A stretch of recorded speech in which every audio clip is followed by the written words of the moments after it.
আসসালামু আলাইকুম। আপনারা দেখতে পাচ্ছেন হাজারো দর্শক ওয়াজ মাহফিলে যুক্ত হয়েছে। তো এই ওয়াজ মাহফিলের ঠিকানা গোবিন্দগঞ্জ থানা শাকাহারি ইউনিয়নের পূর্ব বানিহালি বা উস্তা গ্রামে। প্রধান বক্তা আওয়াজ গোলাম রব্বানী, যুক্তিবাদী গাইবান্ধা। তো তিনি এই হেলিকপ্টার মাধ্যমে আসবেন ওয়াজ করার জন্য তার নিজস্ব গ্রামে। অনেক শখের বশতে তাকে নিয়ে আসা হচ্ছে নিজ গ্রামে হেলিকপ্টার করে। আর কিছুক্ষণের মধ্যেই হেলিকপ্টার চলে আসবে। তার দেখার জন্য গ্রামবাসী এবং এলাকাবাসী অনেক ভিড় করে জমেছে।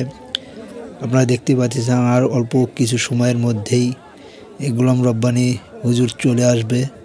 আপনারা সামনে দেখতে পাচ্ছেন এইখানেই আসলে নামবে গোলাম রব্বানী হুজুর। দেখেন আপনারা ইতিমধ্যে দেখতে পাচ্ছেন হাজার হাজার লোক এই হুজুরকে দেখার জন্য এবং হেলিকপ্টারে যে আগমন হবে নিজ গ্রামে সে দেখার জন্য হাজারো দর্শক মাঠে উপস্থিত হয়েছে। আর কিছুক্ষণের মধ্যেই পৌঁছে যাবে গোলাম রব্বানী হুজুর।